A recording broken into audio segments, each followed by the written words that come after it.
Alright, so I'm going to go over how to start this Reid, because I see too many people out there on YouTube doing things that they shouldn't be doing. People are guilty of this, that know how to run these engines. They know they shouldn't do it, and they do it anyway.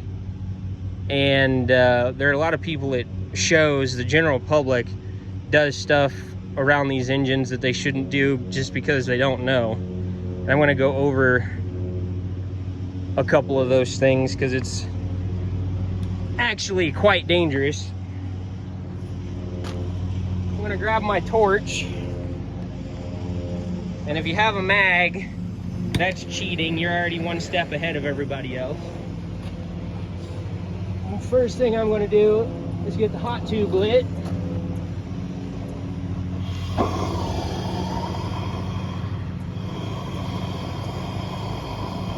Now while that's warming up, the hot tube should be properly hot when you have about 1 inch of a dull cherry red. And I know about where I want this tube set based on how the flame sounds.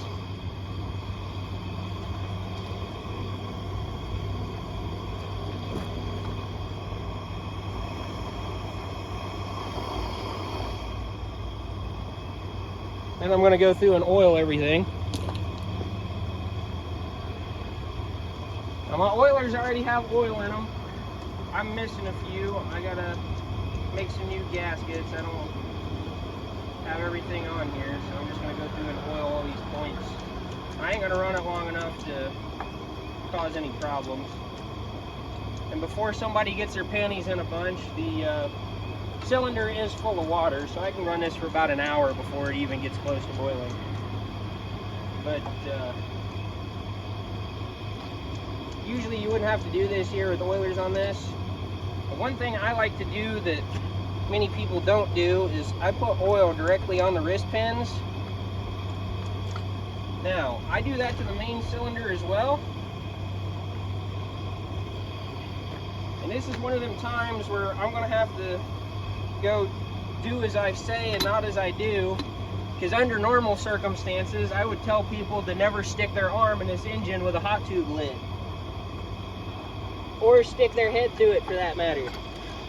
But all my tank is off. I know there's no fuel going in it, and the hot tube ain't hot enough yet, so I'm going to do this real quick. But I don't want to do that for very long, or I want to try to avoid it if possible.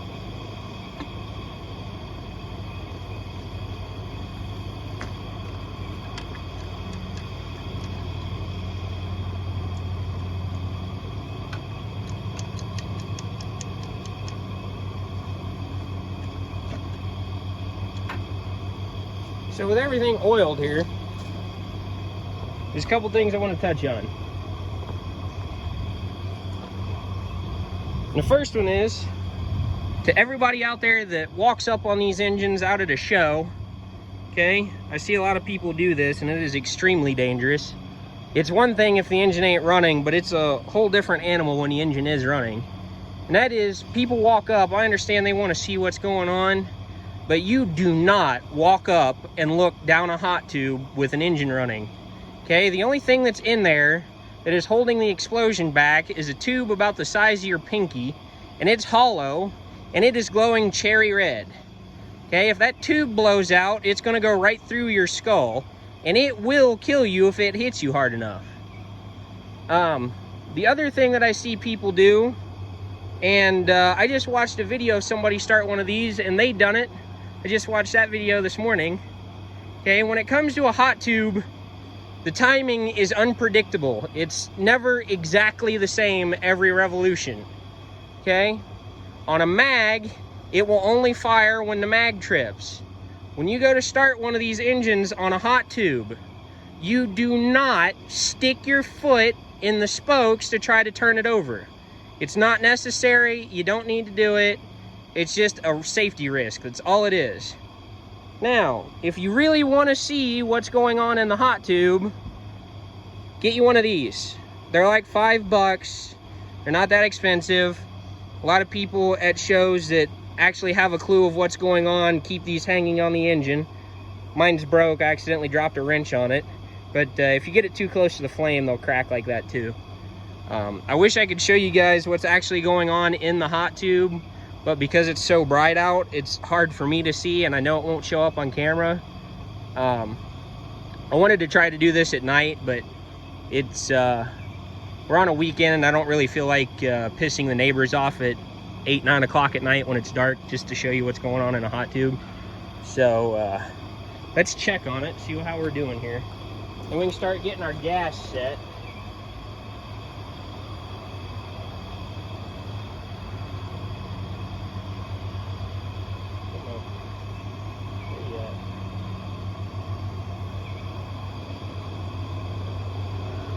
Alright, we're not glowing yet. That's alright, we can get the gas set where we want it. Now, I run absolutely 0 gauges on this engine. I have no clue what kind of bottle pressure I have, anything. I just go based on what kind of flame I'm getting out of here.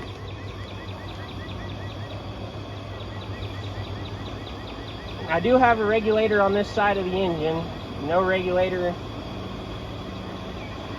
And you should hear fuel. You should hear a hiss.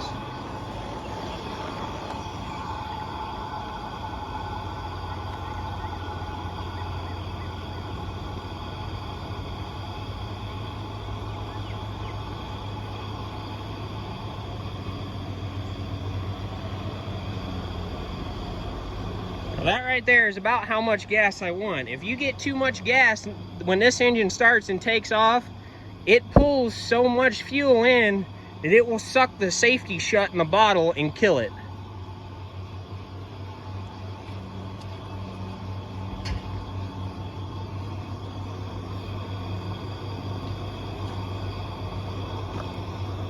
Check on my hot tube again.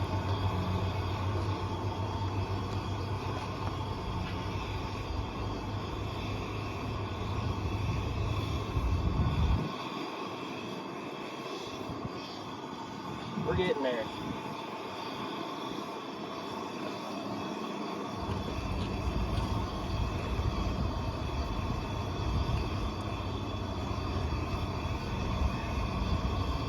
Alright, so my run time is up to about 7.5, 8 minutes.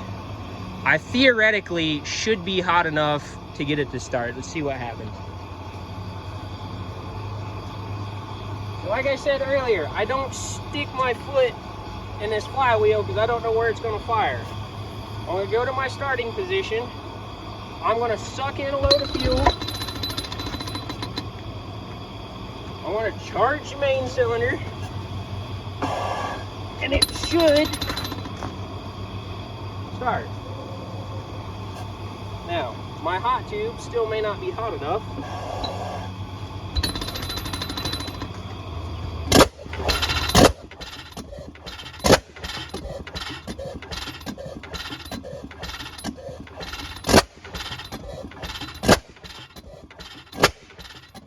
It's that simple.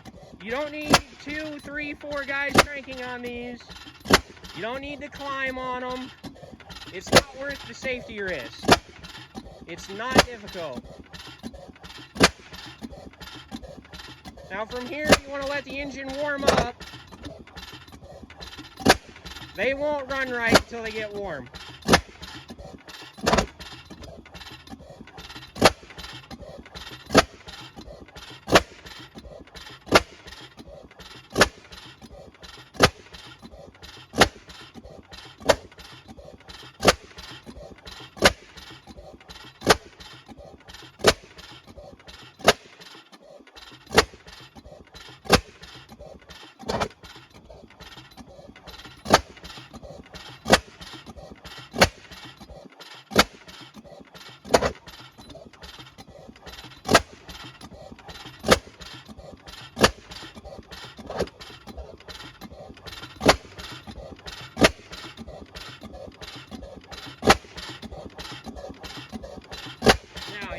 You heard it backfire. I cut the tube heat down just a little bit. It's firing a little early. We'll see what that does.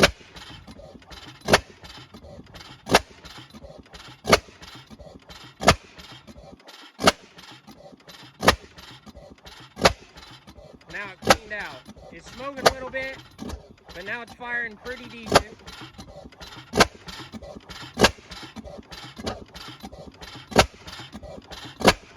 Big gun. Let's go take a closer look at this.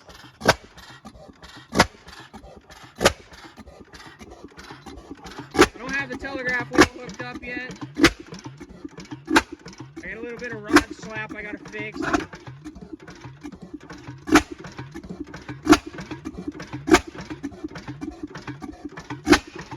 oilers on the triple tree aren't on. I do have a crank guard on this engine, but I don't have an exhaust pipe on it yet either. But everything else is here. I got the oilers to go on this. I pretty much have everything. I just gotta get a trailer to put it on.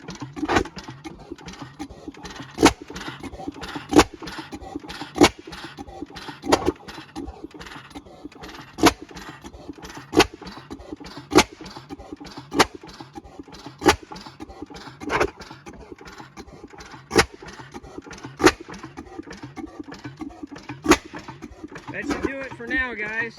We'll catch you on the next project that comes up.